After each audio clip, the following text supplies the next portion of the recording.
Angel Reese did attend practice today, but she was in street clothes and didn't participate at all. It makes you start wondering, is she coming back and how serious is this injury?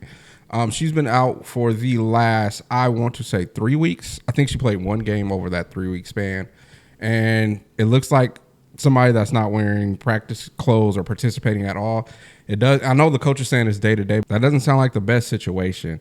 The words day to day keeps everybody excited, and she might be day to day because of the back. You just never know with the back. They could have done X-rays and MRIs and don't see anything, but she could just be in pain. And one day it might just be better. And that's the stuff you hear about back injuries, and not just in sports, in life. We see that kind of stuff happen with friends, family, or ourselves. Your back could tighten up and you could be down for a week. Go to the doctor. They don't see anything, scans everything. Nobody sees anything. And then one day, you're just better. And so maybe she's dealing with something like that when it comes to her injury. And so maybe that's why the coach keeps saying day to day instead of saying this is serious, she's going to be out for a month. They could honestly not know. Chat, we're trying to get to 2,000 subscribers as fast as possible. So hit that button. Subscribe to the channel. It's your boy. But what is that going to mean for Chicago? Are they looking towards the playoffs, or are they just looking to build chemistry? What is going to happen with this team? Now, here's a video of her at the end of practice. They always let the media come in for the last portion of practice, and she was sitting outside or inside the window that the media was watching the team scrimmage. And again, she was not participating, but she's a great teammate. She's out there cheering the team along. So that's a good sign that she's okay enough to actually be in attendance for the practice. But again, she's not participating. Okay, I just want to see if there was any type of updates. But this looks like just clips. Haley, I did see this one, got a nice little pull-up jumper. This is the same clip that we watched. Maddie was a clip from Maddie. So yeah, it just looks like, I don't know how to call it or what to call it. But I know back injuries are really, really tricky. So them not having a timetable is okay to me. I've seen people complaining online like, well, are they hiding something? Or I just think it's the back, man. And the back is real tricky. So what's up next for the Sky? So Wednesday, they have the Sun. The Sun right now are a seed below the Sky, but they have some young, hungry talent that is starting to blend really well. And then they just brought on Aaliyah Edwards. So this is not it's not going to be an easy game. We have some vets. They have some young, hungry players. We can't just wake up Wednesday and say, oh, this is an easy win. That is not the case against the Sun.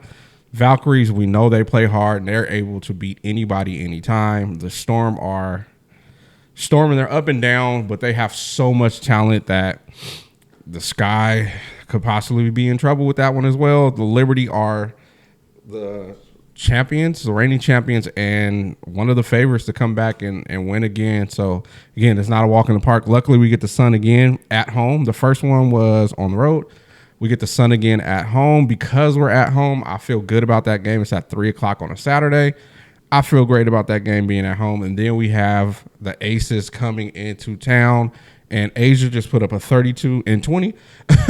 So I'm not going to say I love our chances against Asia when she is on this tear. I think she's making a tear to make sure her team makes it to the playoffs and to put her name in that MVP race. So by the time we meet her on the 25th, she could be in full MVP mode. We have the Mercury, they're one of those teams that seems like they could do really, really great, or it could all come crashing down. And they play like that. One game they look great. The next game you're like, what team is this? We already covered the Storm. We will be on the road for that game. Also, the Mercury game was on the road, and then we get the Sun again in Chicago, which again that might be the one matchup I'm looking forward to us where I can almost pencil in a win, especially at home. Then I think this is the final game against the Fever after 25,000 games against them this year. We have the Fever, and we don't know what they will look like. They just signed Odyssey Sims. They lost Aerie. They lost, what's her name? Sid. And Caitlin's injured, but I did see Caitlin got upgraded to maybe day-to-day or probable, one of those, or questionable, one of those. She got upgraded. So by September 5th, I'm sure she'll be back. And then we got the Aces on the road. That doesn't seem too fun. And then the Aces turn around and come on the road back-to-back. 2 days apart. And then we end the year off on September 11th playing against the New York Liberty. So it doesn't, off the top, just looking at it, I don't think we can pencil in so many wins against these teams without Angel, and a lot of them with her.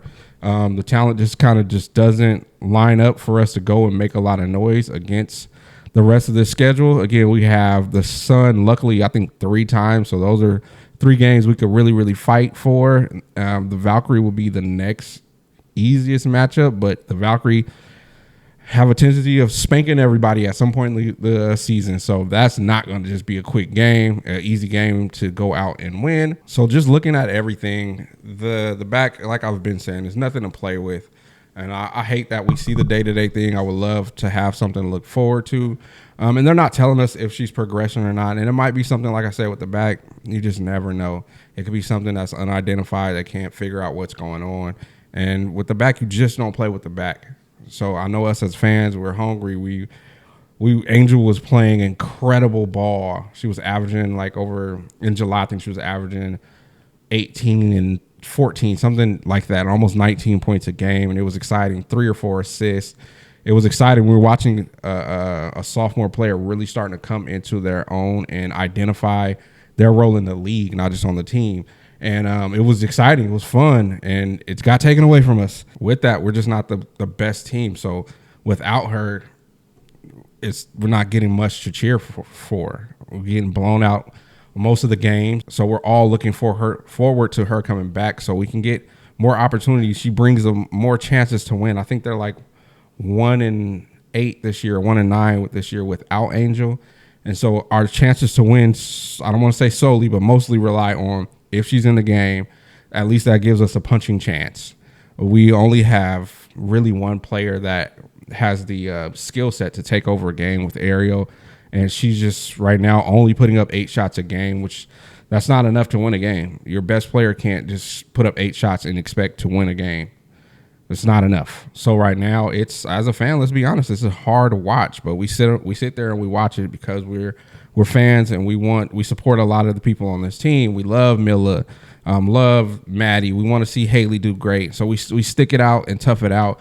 But what the product that they're putting on the court is a hard watch. We watch it, but it's a hard watch. And so we're hoping Angel can come back to give us a fighting chance, to give us something to watch for. We're going to see something different from her every time she's on the court. She was evolving her game, and that was exciting for us to watch. And it got taken from us over a back injury. And again, that's one thing. That's one of the injuries you don't want to force yourself to try to play through. I think we've seen her do that when she played against the Washington Wizards against the Washington Mystics. And I think that was because she was at home and it was her first time her grandma was going to see her play as a pro. And you don't know how many opportunities you're going to get like that. So I think she pushed through for that. I'm AJ. This is my mic. Peace.